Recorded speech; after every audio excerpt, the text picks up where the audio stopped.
Voilà, bon bah bienvenue à cette conférence de rencontre avec les comédiens de doublage qu'on a accueillis cette année. On est très heureux de les accueillir. Je vais vous présenter Grégory Lenné qui est là sur ma gauche. Bonjour Grégory. Bonjour Grégory. Bonjour Grégory. Il est accompagné de Bastien Bourlet. Bonjour. Voilà, vous avez déjà vu. Voilà, donc ils sont là pour répondre à vos questions, mais d'abord ils vont se présenter un petit peu. Hein, parce que, quoi? Oui, mais quand même, il faut quand même s'écrire. On est un invité, on se présente. Vous êtes des invités, vous présentez. Hein, on fait comme il est. Ah oui, il y a vachement besoin du micro. Alors, Grégory, tu peux nous raconter un peu ton parcours, nous dire ton âge et d'où tu viens? Non, clairement pas, jamais, à aucun moment. Bon, Mon parcours, il est tout simple. Je voulais devenir comédien, j'ai fait une école de théâtre et par hasard, on m'a emmené assister dans un studio de doublage où j'ai eu un petit coup de cœur et où je suis resté, où j'ai fait toute ma carrière. Voilà, parfait. Bonjour, moi c'est à peu près la même chose en fait. J'ai commencé à faire du théâtre. Ceci dit, moi la différence c'est que j'ai commencé par faire de la voix off. Après j'ai fait une petite formation pour faire de la voix off. La voix off c'est tout ce qui est pub, télé, documentaire, ce genre de choses, moins d'annonces. Et ensuite j'ai rencontré également des gens qui bossaient dans un studio, qui m'ont permis d'assister. Et au fur et à mesure, j'ai fait du doublage et comme ça me plaisait beaucoup, j'en ai fait également ma carrière. C'est vrai qu'on n'a pas besoin du micro. Oui, il n'y a pas besoin de micro, mais c'est tellement bien d'avoir un micro dans la main. Comme ça, au moins, j'ai l'impression de servir à quelque chose. Donc, vous connaissez le principe. Pour ceux qui ne connaissent pas, je vous rappelle, c'est vous qui posez les questions, c'est une rencontre avec eux. Donc, il n'y a pas de tabou, tout ce qui vous passe par la tête, vous levez la main comme ça, je vous passe le micro, comme ça vous pouvez parler dans les haut-parleurs et puis répondre à vos questions. Hein? Alors, j'attends que les doigts se lèvent. Je ne veux pas jouer à la maîtresse d'école, sinon après je peux vous souffler des questions. Ah. Bonjour. Alors du coup j'étais là hier, je vais passer sur d'autres questions. Quelles sont les questions justement qu'on vous pose le plus souvent en convention et que vous en avez un peu marre de répondre? Celle-là. Comment on fait pour être doubleur? Ça, on pose une question. Oui, c'est une question qu'on m'a jamais posée et que j'apprécie beaucoup. Comment on fait pour être doubleur? Comment on fait pour faire du doublage? Je pense que c'est une de celles qu'on nous pose le plus. C'est une de celles qu'on nous pose le plus. Et C'est pas celle qui me saoule. C'est Alors, pas celle-là. moi je vais dire pourquoi elle me saoule. Elle me saoule dans le sens où, généralement, elle a été posée à pratiquement tous les comédiens qui vont en convention, dans toutes les interviews, sur tous les réseaux sociaux. Elle a tellement été répondue cette question que je suis encore étonné que des gens ne sachent pas comment on fait pour l'être, avec toutes les infos qu'il y a sur internet et autres. Je suis étonné vraiment que les gens soient pas au courant et du coup de me répéter systématiquement et de redire la même chose. C'est vrai que j'en ai un peu. Mais moi, c'est pas celle-là. Moi, c'est tout simplement comment vous avez commencé. Parce que c'est vrai que c'est une question qu'on nous pose dans toutes les conventions, mais aussi dans toutes les interviews qu'on fait, que ce soit en vidéo, pour des sites internet, pour des magazines, sur le stand. Et c'est vrai que j'ai l'impression en fait que ça fait 5-6 ans que je fais des conventions, ça fait 5-6 ans que c'est la première question qu'on me pose, et à chaque fois je me dis mais c'est pas possible, tout le monde le sait. Forcément, pourquoi on me pose la question? Ça fait 5 ans que je le dis tout le temps. Et j'ai l'impression en fait qu'on m'a... Mais après, cette question-là, elle vient très rarement du public. Elle vient souvent des conférenciers.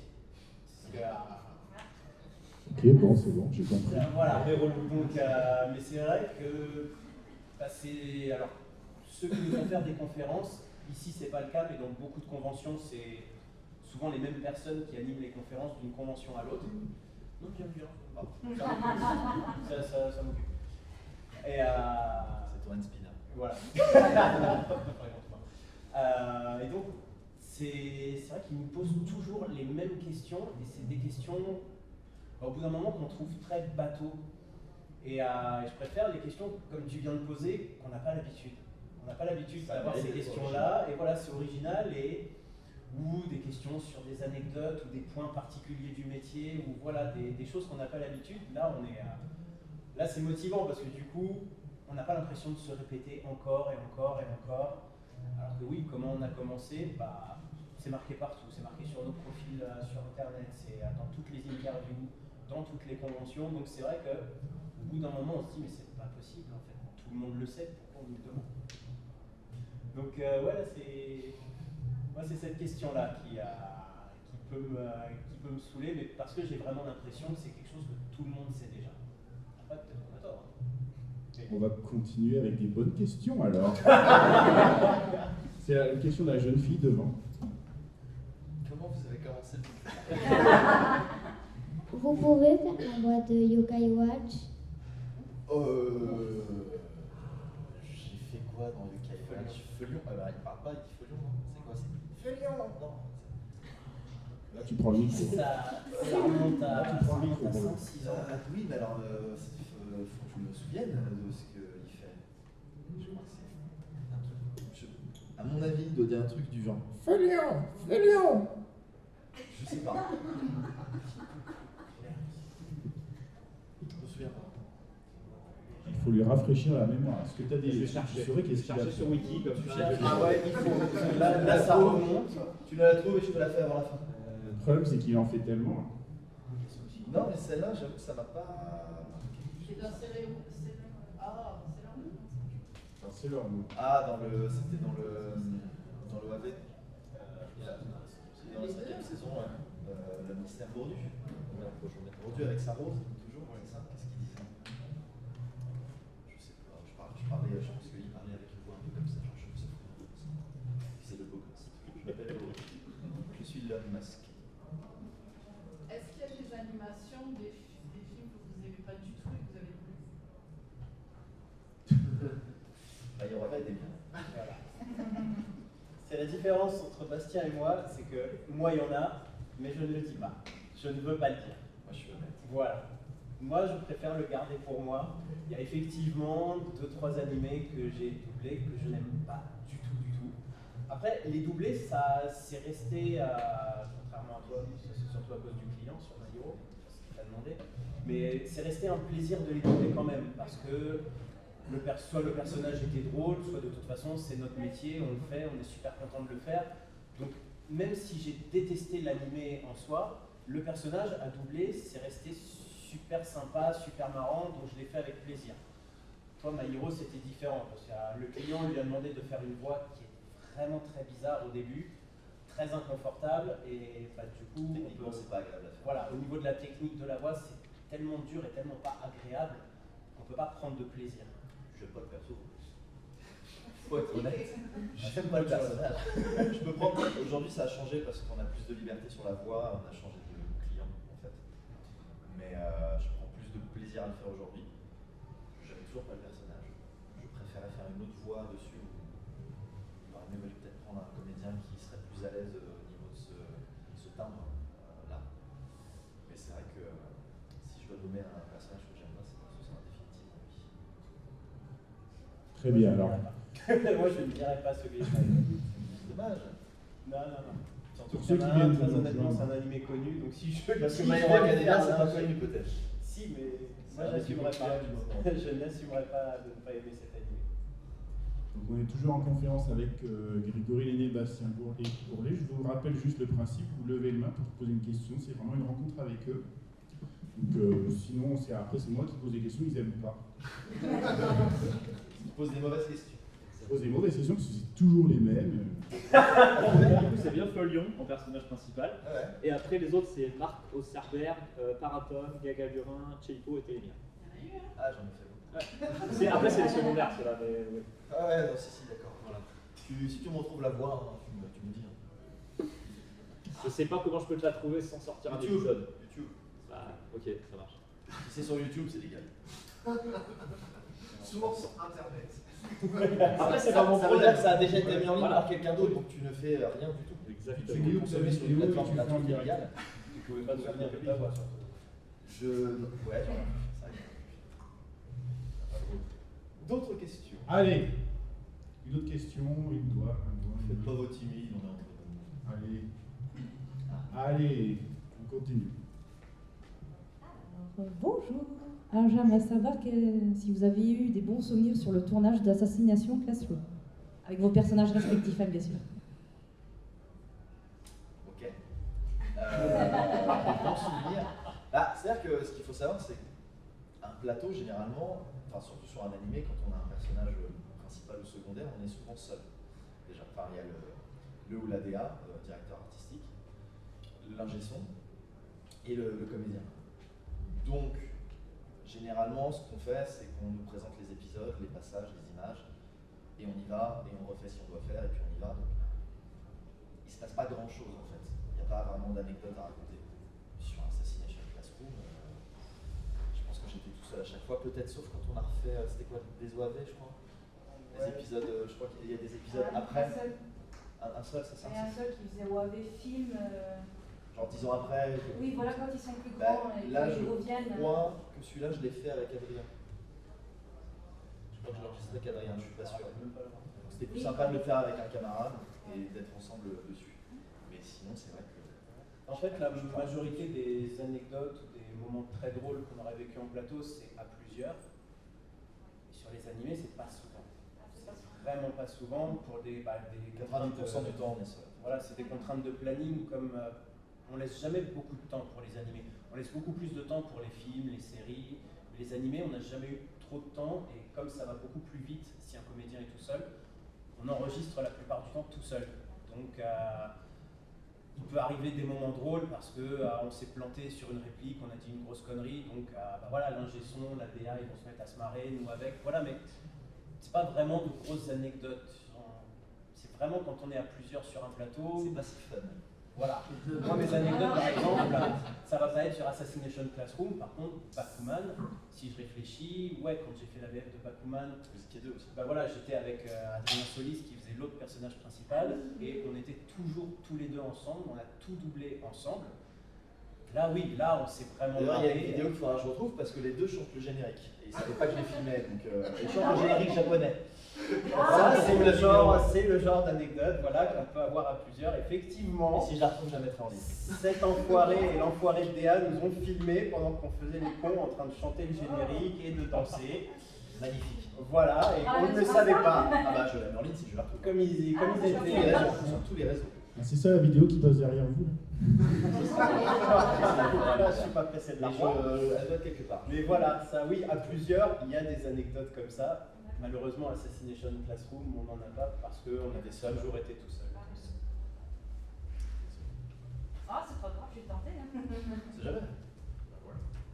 D'autres questions sur les mauvais souvenirs? Non, c'est bon, vu qu'ils ont doublé tout seul, il n'y a pas de mauvais souvenirs, je ne pense pas. À moins qu'il y ait des problèmes techniques, mais ça m'étonne. Non, c'est pas des mauvais souvenirs. Parfait. Alors on cherche l'inspiration dans la salle. Ah bah là il y a 3 doigts en même temps. Jeune fille d'abord. Ladies first, n'est-ce pas? Pendant un tournage, vous avez déjà pleuré ou pas? Pleurer pour le rôle ou humainement? Humainement? Non. Personne ne m'a jamais fait pleurer sur un plateau. J'ai jamais eu un passage qui m'ait fait pleurer moi, personnellement. Après, si tu dois pleurer dans la scène et que la scène te touche, ça peut être plus facile de faire venir les larmes parce que tu as déjà l'émotion et tu vas le chercher dans ce que tu as vu et le fait que ça te touche à ce moment-là. Mais j'ai jamais pleuré sur un plateau. J'ai déjà pleuré sur un plateau. Non, il y a eu sur certains animés des scènes très difficiles, comme sur Assassination Classroom par exemple. La fin. Voilà, je ne dirais pas si jamais il y en a qui l'ont pas vu, mais voilà, la fin a été très très dure à doubler, mais j'ai pas pleuré. Disons que c'est difficile parce que pour pleurer, en fait, il faudrait qu'on ne soit pas au courant de ce qu'on va voir. Sauf que quand on arrive sur le plateau, le travail du directeur artistique, c'est déjà de nous dire tout ce qui va se passer avant, pour qu'on sache un petit peu où on est, ce qu'on va faire, ce qui va nous arriver, pourquoi notre personnage réagit comme ça. Donc en fait, on est déjà spoilé avant même d'avoir vu. Le truc aussi, c'est qu'on n'est pas spectateur. On y va en tant que comédien, on travaille, on doit jouer un rôle, donc on peut pas. C'est pas le même loisir que d'être assis, de regarder, de recevoir et d'être complètement impliqué dans ce que tu regardes. En plus, ça coupe, tu reviens dessus, tu te rates, tout ça. C'est plus difficile, mais tu peux faire venir les mots. Enfin, tu parles de la fin d'Assassination Classroom sans rien dire. Si ça te touche pendant que tu le regardes, ça va être plus facile d'avoir la petite larme à l'œil, et au moment où tu dois pleurer, ça va être un peu plus toi qu'une fausse émotion, entre guillemets. Ça va vraiment plus venir de ton petit cœur qui Après, sans pleurer, ça ne veut pas dire qu'on ne peut pas avoir une boule dans la gorge et ressentir quelque chose. Je sais qu'une de... Alors pareil, je ne spoilerai pas au cas où, mais une de mes scènes de l'attaque des Titans dans la saison 4 avec Connie, quand il annonce quelque chose... Ah, je sais, c'est au moment où... Tais-toi. Mais voilà, cette scène-là, ouais, j'avais quand même une boule dans la gorge pour la faire. Parce que notre boulot, c'est pas juste de réciter un texte, c'est vraiment de nous mettre dans la peau d'un personnage et d'essayer au maximum de ressentir ce qu'il ressent.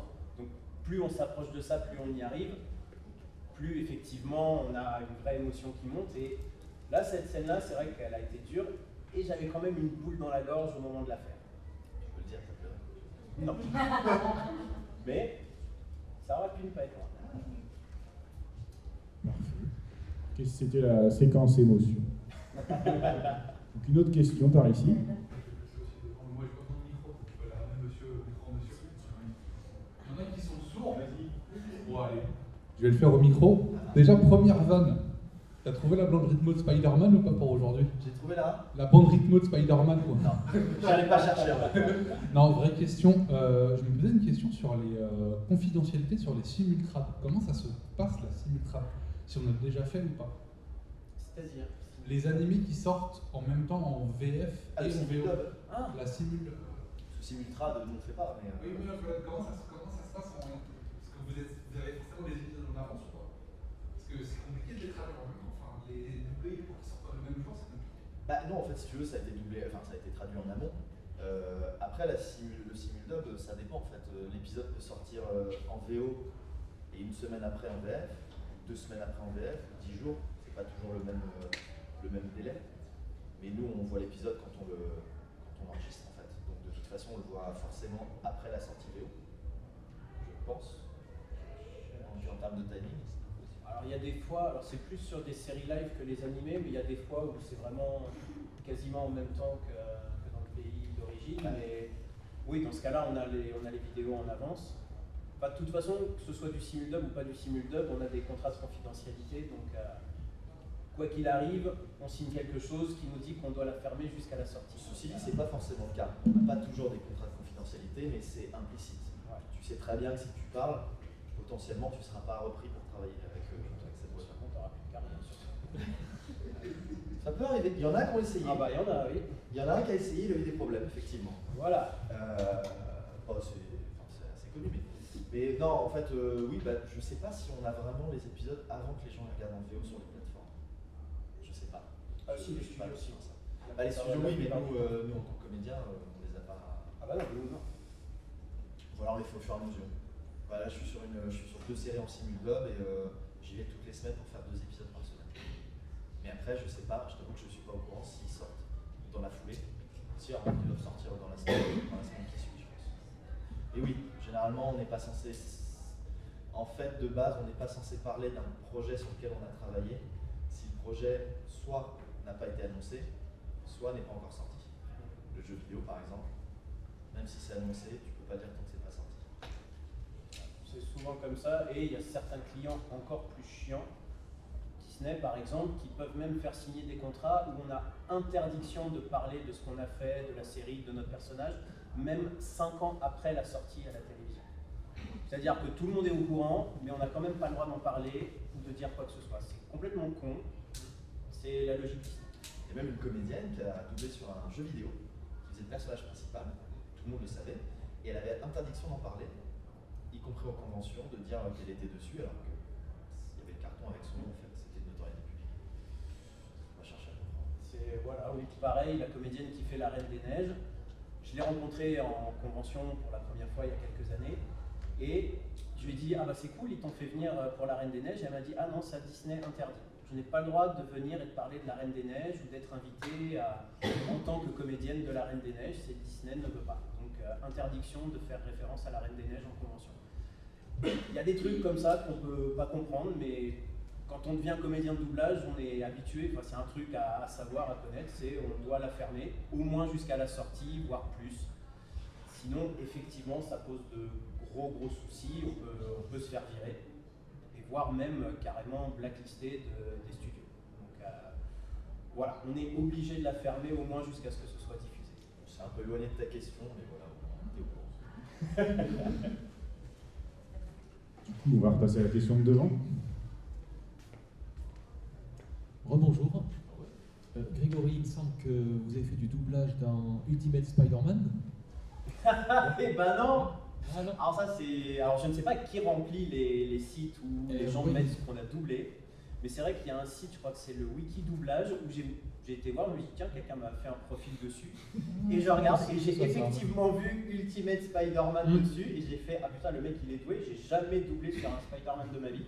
Ah, c'est peut-être que ça va... Je t'interdis de doubler un Spider-Man. Oui, ça c'est ce que j'ai dit hier à quelqu'un qui me posait la question, il disait hey, ça vous plairait de doubler Spider-Man? J'ai dit je pense que Bastien me tue si ça m'arrive. Eh bien oui, j'ai été induit en erreur par ce site. Je voulais vous demander qui vous avez fait dans Ultimate Spider-Man. Et bah j'aimerais bien le savoir parce que du coup, si je l'ai fait, j'ai aucun souvenir. Non, j'ai jamais doublé dans un Spider-Man. Le seul dessin animé Marvel que j'ai fait, c'est Young Justice. Young Justice. Voilà, et c'est la seule fois où j'ai doublé un Marvel, c'est pas d'ici. Non, c'est Marvel. Et non, je crois que t'as raison, c'est d'ici.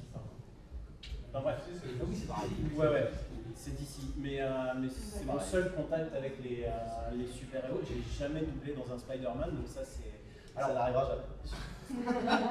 On verra. Ou pas Spider-Man. mais je m'étais renseigné parce que je ne comprenais pas pourquoi quelqu'un m'avait mis là-dessus, et je crois que le comédien qui a doublé ce perso où on m'a crédité s'appelait aussi Grégory quelque chose.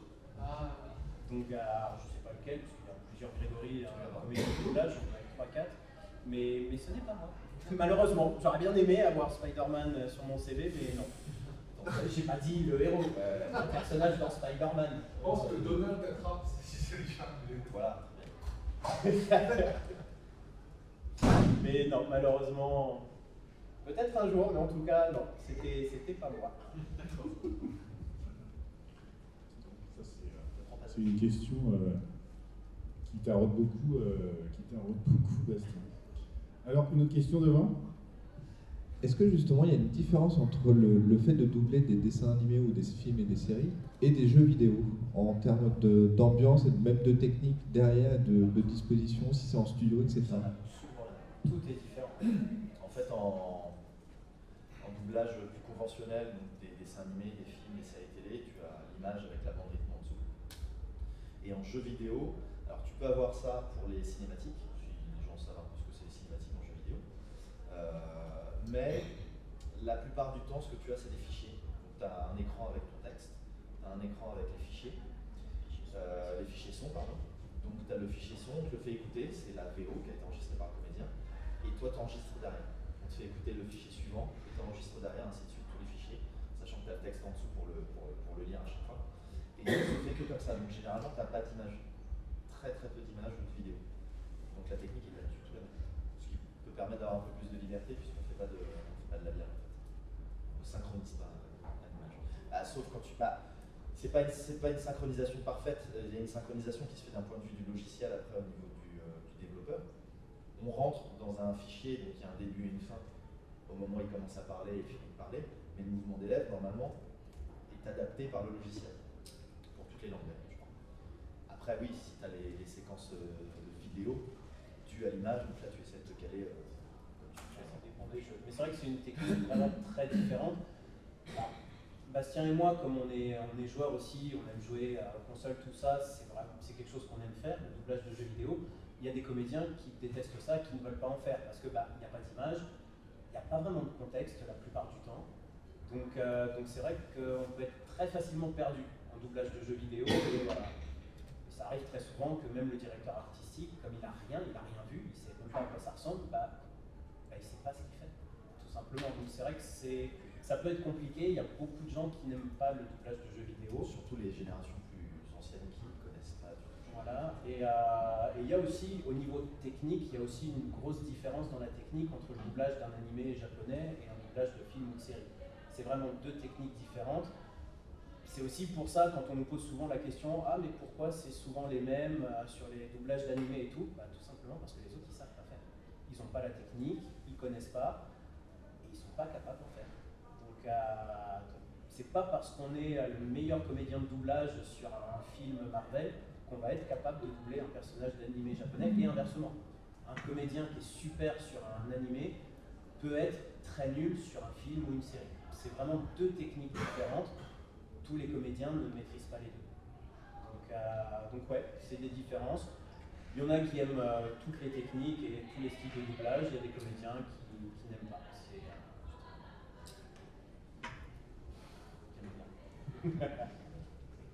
C'est vrai, les jeux vidéo, c'est compliqué. Ouais. Ah, je trouve pas ça si compliqué. Bah, nous, non, mais il y en a qui n'y arrivent pas du tout. Ouais, mais encore une fois, comme c'est une technique très différente, j'apprécie cette espèce de liberté que tu as, de ne pas avoir l'image et de pouvoir faire un peu plus ce que tu veux au niveau du jeu. En fait. Ouais, sauf que pour moi, le problème, c'est en jeu vidéo, comme on n'a pas l'image et que très souvent on n'a pas le contexte, on fait quelque chose, mais on n'est pas sûr que ça va coller derrière.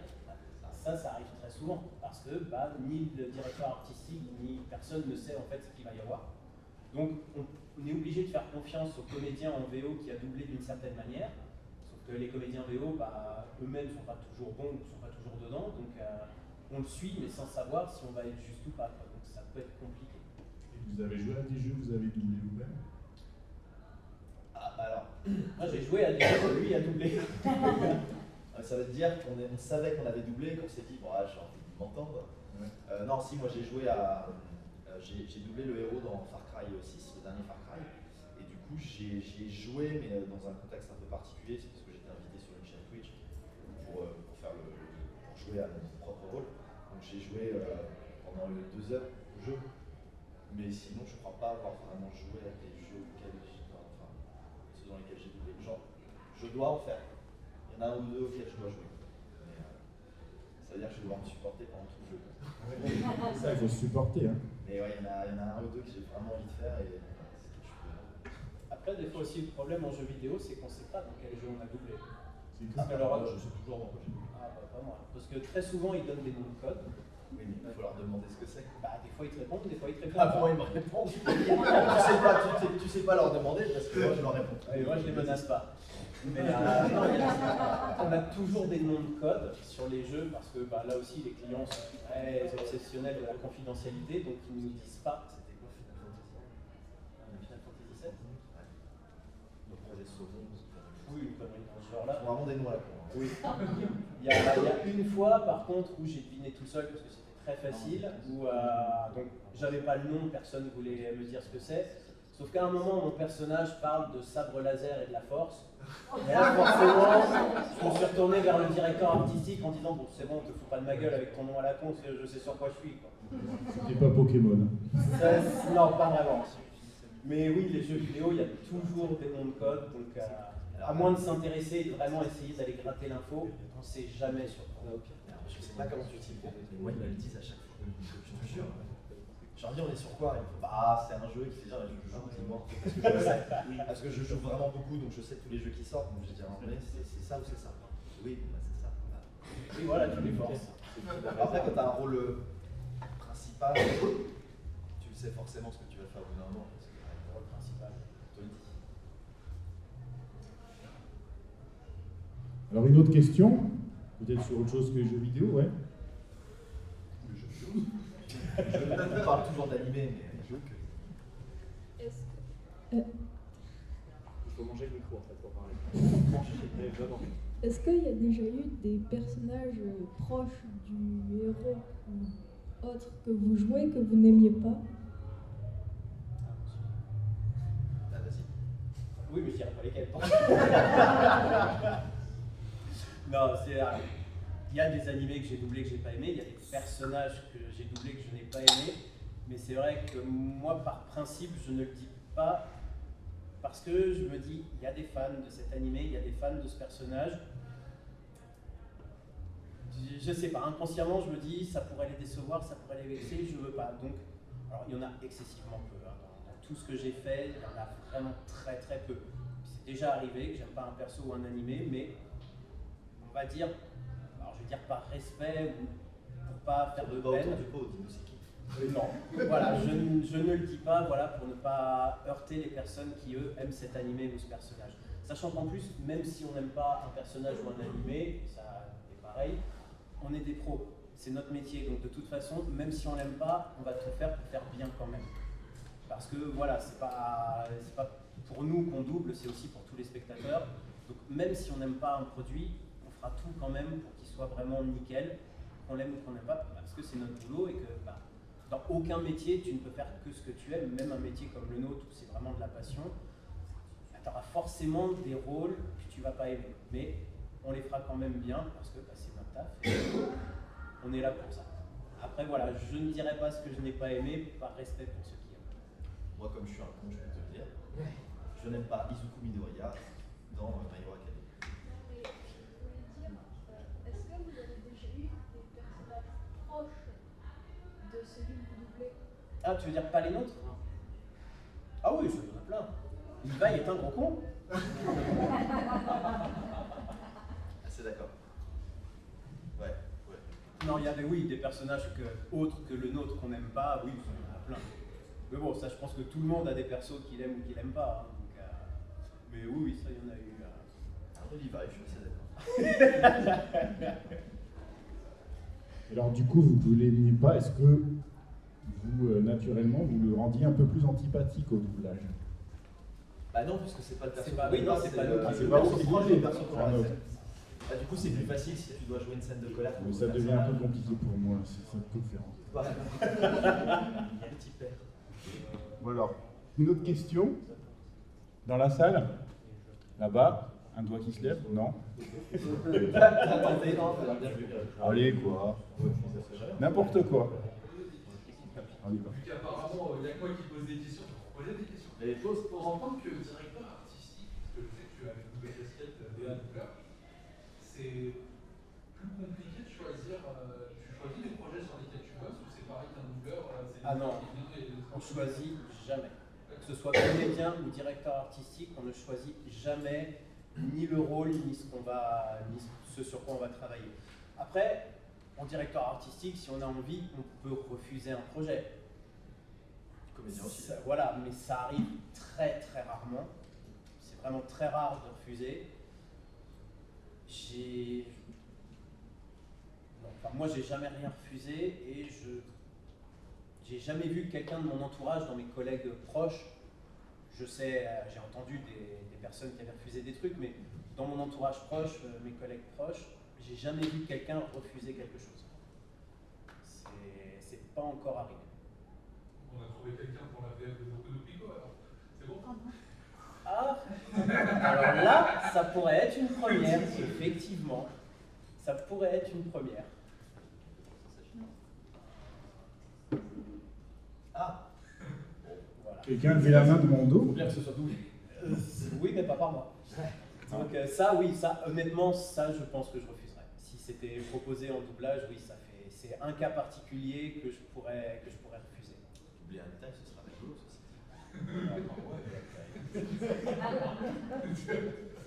Pour le fun, pour l'exercice.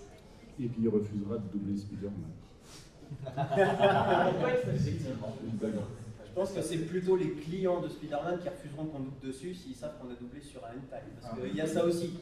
Il faut savoir qu'il y a des clients qui vérifient ce qu'on a fait dans nos carrières et si on a approché de près ou de loin le circuit des œuvres érotiques ou porno, blacklist, que ce soit les studios, les comédiens, les directeurs artistiques, voilà, il y a certaines, je crois que c'est la Warner ou je sais plus qui, où c'est dans les clauses. C'est si vous avez fait ce genre d'œuvre, vous ne travaillerez jamais avec nous. Donc c'est aussi pour ça que les comédiens de la génération avant nous, quand ils doublaient du porno, parce qu'ils l'ont quasiment tous fait, ils avaient tous des pseudos. Parce qu'ils savaient très bien que les gros clients, s'ils apprenaient qu'ils étaient sur ce genre de film, ils les blacklisteraient direct. Tu veux dire que Bastien Bourlet, c'est un pseudo? Non,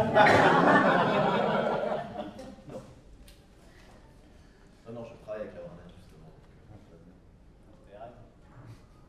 Si, vraiment, je te l'ai dit. Ah oui, merde. Oh, bah, T'es déçu. Il aimerait bosser avec moi. Il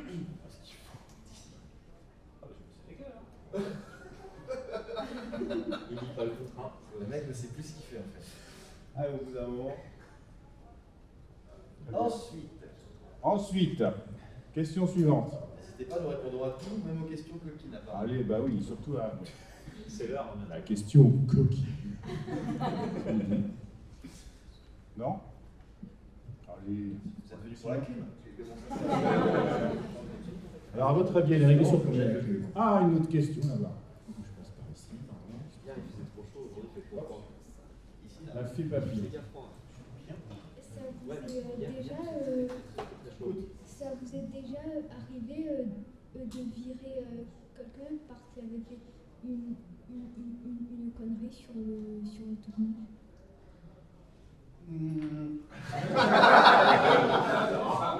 Oups. C'est déjà arrivé. Bah développe.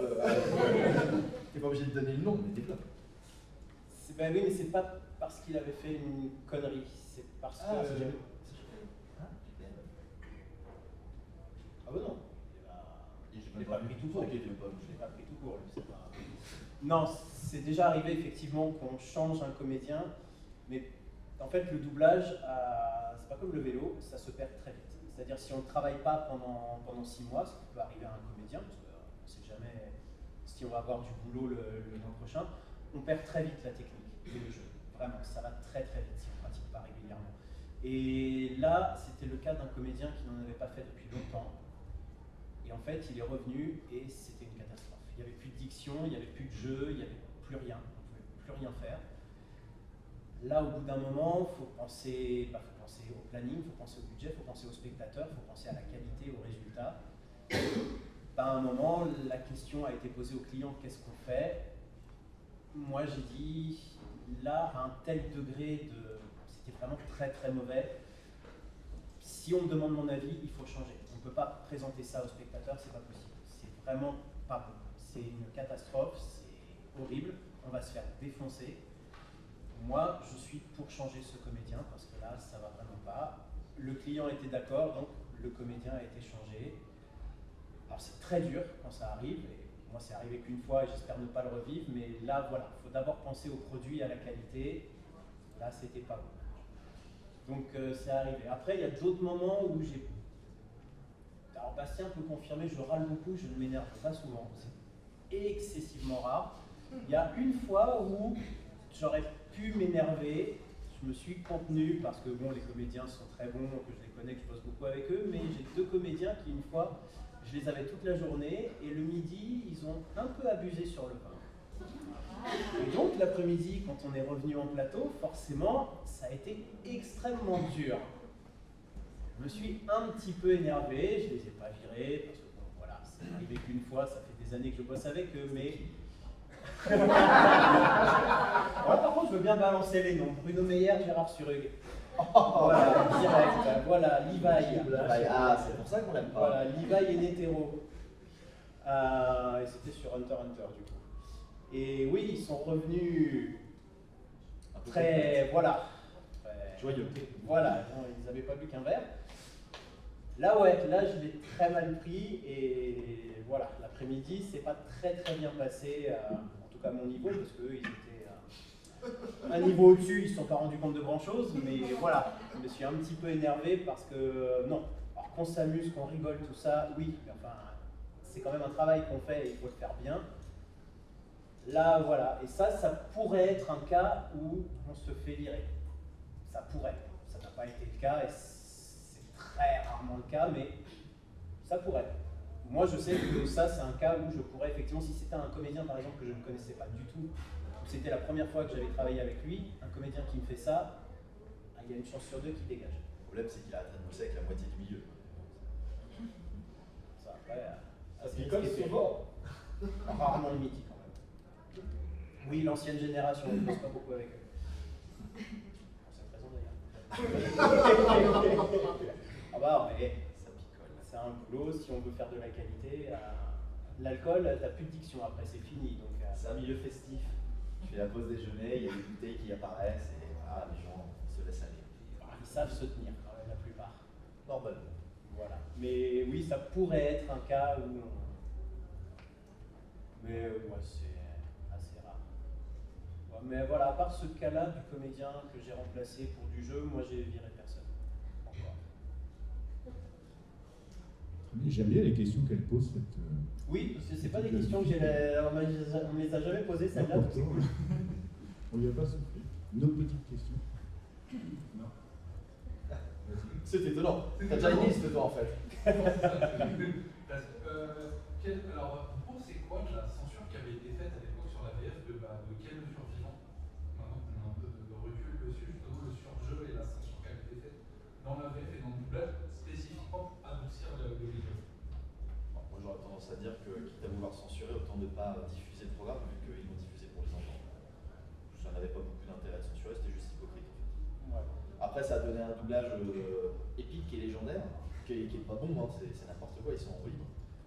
Le texte, enfin c'est surtout sur le texte, c'est n'importe quoi, puis le jeu est pas toujours ouf, mais ça fait des bons moments de rigolade, on s'en souvient bien, c'est rigolo. Alors à titre personnel, moi, voilà, je trouve ça scandaleux de faire ça, parce que tu as une œuvre, il faut la respecter, donc si tu l'achètes, tu sais ce que tu achètes, donc voilà, tu n'avais qu'à pas l'acheter. Si tu l'achètes pour la dénaturer, pour faire n'importe quoi avec, je vois pas l'intérêt.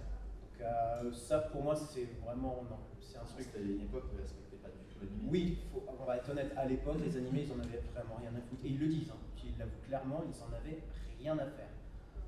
Nous justement, notre génération, quand on est arrivé, et c'est là où les choses ont commencé à changer, on est arrivé en étant. Déjà on appréciait ces œuvres-là. Donc on a voulu vraiment changer les choses et faire bien les choses.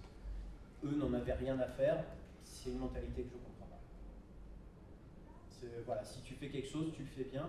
Tu dénatures pas une œuvre, tu respectes la personne qui l'a créée, tu respectes les gens qui l'aiment, les gens qui vont regarder, écouter. Donc ça pour moi, ce genre de doublage, c'est... Ok, c'est très drôle sorti du contexte, mais pour moi c'est limite insultant par rapport à ceux qui l'ont créé. Ce serait l'occasion de faire un redoublage de toute la série. Ça c'est clair. Pourquoi pas? Ils peuvent le remasteriser et puis le redoubler. Ah non, c'est... Une autre question? D'autres inspirations? Ah bah je suis pas loin. Alors du coup, ma première question, c'était une question en deux parties, il y a la deuxième partie qui arrive maintenant. Quelle est justement la question qu'on vous a jamais posée et auquel cas vous pouvez y répondre? On a vu, il y en a pas. Quelle est ma couleur préférée? Vert. Alors avec le doublage. T'as pas précisé. Ah ouais, non. Quelle question celle-là, question justement, on me l'a jamais posée. Je vois pas. Bon, ça peut être littéralement n'importe quoi comme la couleur. Ton plat préféré. Le prénom de jeune fille de ta mère. La décence. Ça, malheureusement, on l'a pose beaucoup celle-là. Jeune fille, tout ça, parce qu'après, une question de sécurité, on récupère les bonnes places. Ce ne sont pas les bonnes places. C'est vrai que la plupart des questions qu'on nous pose, c'est comment on a commencé, ce qu'on a préféré faire, quel personnage on aimerait doubler. Là, depuis tout à l'heure, j'avoue qu'on a eu beaucoup de questions qu'on ne nous avait jamais posées, donc du coup, ça change et c'est bien. C'est les questions du dimanche. Ah. Une autre question. Vous avez déjà insulté quelqu'un sur Internet? Oui. En face, non. Après, une fois qu'il est sorti, beaucoup. Voilà. De face, non. On est comédien, on sait très bien jouer les hypocrites. Non, puis surtout... Alors, il y a des gens qu'on n'aime pas, c'est comme dans tous les métiers, on est des êtres humains, il y a des comédiens que je n'aime pas, avec qui je n'ai pas envie de travailler. On ne choisit pas toujours avec qui on travaille. Donc, quand ça arrive, et c'est déjà arrivé que je fasse des plateaux avec des gens que je n'aimais pas, on se tient. Alors, c'est de l'hypocrisie, mais c'est une manière de... Voilà, ce que j'allais dire, c'est une manière de bien travailler. Il n'y a pas que nous, ok? On ne l'aime pas, mais c'est la vie. On aura toujours des gens qu'on n'aime pas, qu'on sera obligé de fréquenter, on n'a pas le choix. Donc, ok, je n'aime pas cette personne, je vais le garder pour moi, j'ai un boulot à faire, j'ai mon personnage, il faut que je me mette dedans. Je l'aime pas, ok, je lui parle pas, je le regarde pas, je vais rester concentré sur mon truc, et voilà. Il y a certains comédiens qui ne le font pas. J'ai déjà vécu cette situation 2-3 fois en plateau, où il y a des comédiens qui ne s'aiment vraiment pas, ou carrément, ils ne restent pas sur le plateau tant que c'est pas eux. C'est-à-dire, il y en avait 2 qui ne s'aimaient vraiment pas, ils sortaient systématiquement du studio quand c'était pas à eux de doubler, ils ne revenaient que quand c'était leur personnage et l'autre sortait à ce moment-là et voilà. Alors ça, je trouve ça complètement con et pas professionnel du tout. Normalement, on se tait, on se concentre et bon, ok, je l'aime pas, je vais rester pro et faire mon taf parce que bah, ça arrivera toujours. Donc, après, quand on s'aime bien, on peut s'insulter pour rire aussi. oui, ça arrive tout le temps. Mais voilà. Mais oui, ça arrive. Moi, ça m'est déjà arrivé d'insulter des gens très souvent que je n'aime vraiment pas, mais dans l'un d'eux. Voilà. Parce que je ne ferai pas ça sur un plateau. C'est pas l'endroit pour le faire. On est là pour bosser, même si c'est du rêve et de l'éclate, on est là pour travailler. Donc non, je ne ferai pas ça sur un plateau.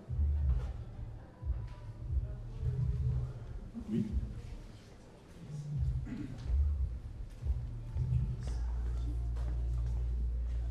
Bonjour. Je voulais savoir, avant que vous rencontriez le public, est-ce que vous avez conscience que, avec votre métier, vous rendiez accessible les offres que vous doubliez aux gens qui ont des difficultés pour lire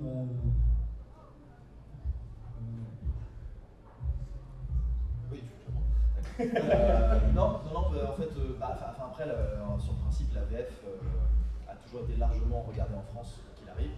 Donc on sait très bien que ça aide ou arrange les gens qui ne parlent pas anglais, par exemple, s'ils parlent anglais ou quelle que soit la langue.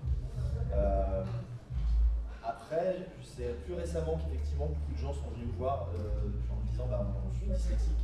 Moi, les sous-titres, c'est impossible, je ne peux pas les lire.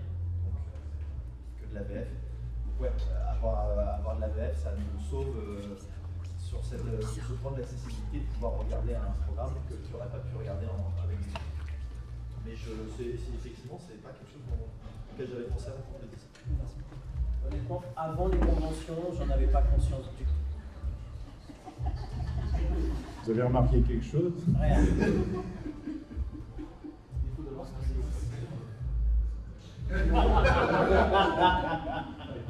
J'apprécie. Tu n'as pas en plus, hein, quand même.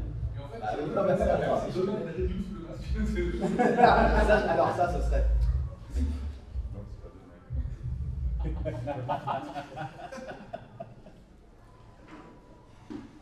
bien voilà.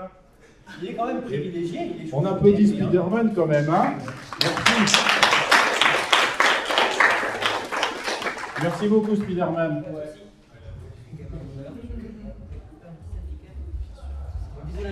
Qui c'est le film? Spider-Man, on chantait. Je pense qu'on avait le temps, là, on va pas. On va poser une question après.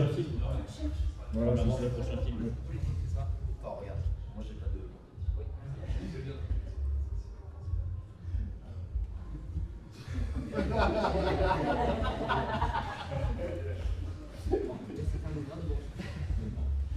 C'est parce que tu le connais pas. Bon, bah écoutez, bonne fin de conférence, c'était un plaisir.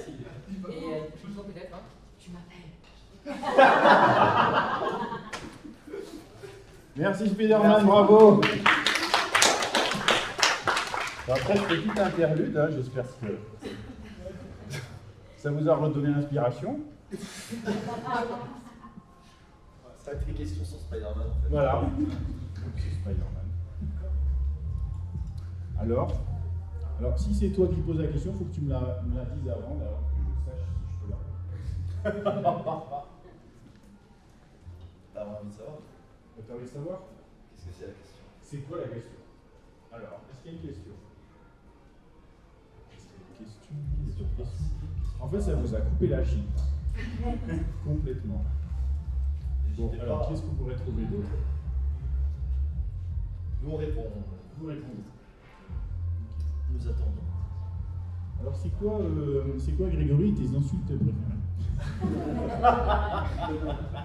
Est-ce qu'on a le droit de le dire, en fait? C'est ça la question. Ouais. Non, ben non. On est entre nous. Est-ce que tu veux nous faire tes insultes préférées avec la voix d'un de tes personnages? Vas-y. Ah, là, ça devient intéressant. J'ai déjà plus, ouais. Fais parler tes personnages. T'as plus l'habitude que moi.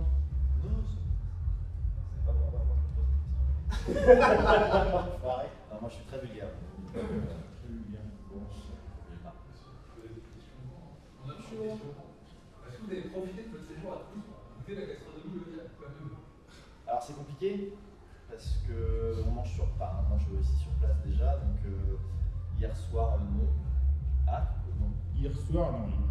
Non, et vendredi soir non. Désolé. On a fait des sandwichs SNCF. On n'a pas eu l'occasion. Non. Alors clairement on n'a pas maigri, ça c'est sûr. Surtout hier soir. Mais non, c'était pas spécialement local. Vous avez quoi comme cuisine locale, surtout ici? T'es sérieux? T'as vraiment posé la question? Des cassoulets dans cette... J'ai sorti du périph'. Non mais je suis désolé, mais Toulouse c'est la ville de la saucisse. Ah bah dans ce cas-là, non, on a pas La saucisse de Toulouse. Vous en avez mangé hier? Je leur ai proposé, ils n'en ont pas voulu. On leur a proposé. Enfin, on nous l'a proposé après les 15 tonnes de saucissons, de steak arrêté, de légumes, voilà, il y a eu quand même 3 kilos de barbac avant. Raté Elle est arrivée un peu tard la sushi. C'est ça, elle est arrivée trop tard. Alors ceci dit, j'ai déjà mangé du cassoulet en boîte.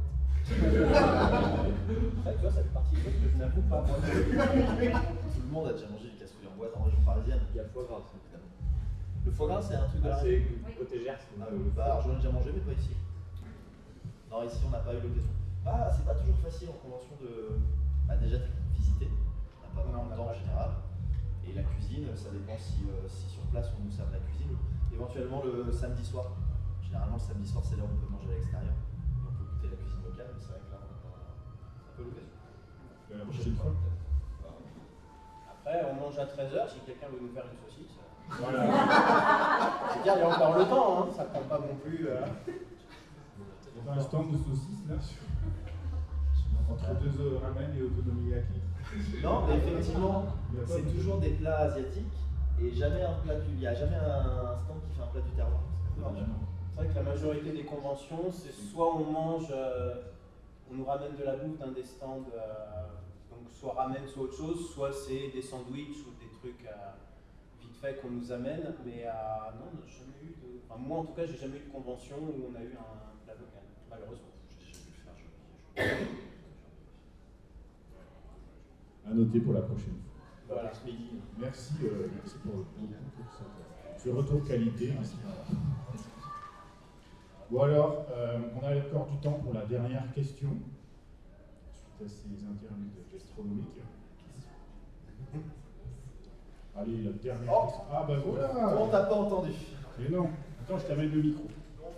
Si, je t'amène le micro. Est-ce qu'il y a un doublage en dehors de la pornographie que vous détestez faire? En dehors de la pornographie, t'as dit? Oui, en dehors de la pornographie. On n'a pas dit qu'on détestait la pornographie. En doublage. Oui, en doublage, c'est ce que vous détestez faire en dehors de cette affaire. C'est un truc qu'on a détesté faire ou qu'en général on n'aime pas? Alors en termes de médium, moi j'aime tout, que ce soit dessin animé, jeux vidéo, film, tout ça. Après, je sais pas si tu étais là, moi comme je l'ai dit, j'aime pas particulièrement doubler Izuku Midoriya dans My Hero Academia. C'est un personnage, mais après le type de doublage, enfin moi j'avoue que j'aime tout faire.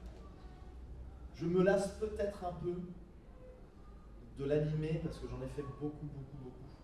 Surtout qu'à une époque, quand j'ai commencé, je faisais que de l'animé. Donc c'est vrai qu'il y a une forme de lassitude parce que j'ai tellement l'habitude d'en faire et que j'ai l'impression de voir un peu toujours la même chose par rapport à ce que je fais moi en tout cas, ou en tout cas ce qu'on me fait faire. Mais sinon j'aime tout. Je cherche, alors ça va pas être un type que je vais pas aimer, ça va plus être les conditions dans lesquelles c'est fait. Je sais que ça m'arrive de doubler des telenovelas et les conditions sont tellement pas bonnes que je prends aucun plaisir et que je n'aime pas y aller. Chaque fois que je dois y aller, c'est ah putain, j'ai pas envie. Mais parce que les conditions sont vraiment horribles. C'est des conditions de travail très mauvaises, donc voilà, là il n'y a aucun plaisir et j'aime pas le faire. Ce serait dans des conditions normales, peut-être que je m'en foutrais. Mais là, c'est vrai que ça, j'aime pas du tout. Et sinon, il n'y a pas de type de doublage. C'est plus certains directeurs artistiques qui ont des manières de faire. Là, je vais être très vulgaire, désolé. Il y en a certains qui, pour moi, de mon point de vue, font ce que j'appelle ils enculent les mouches.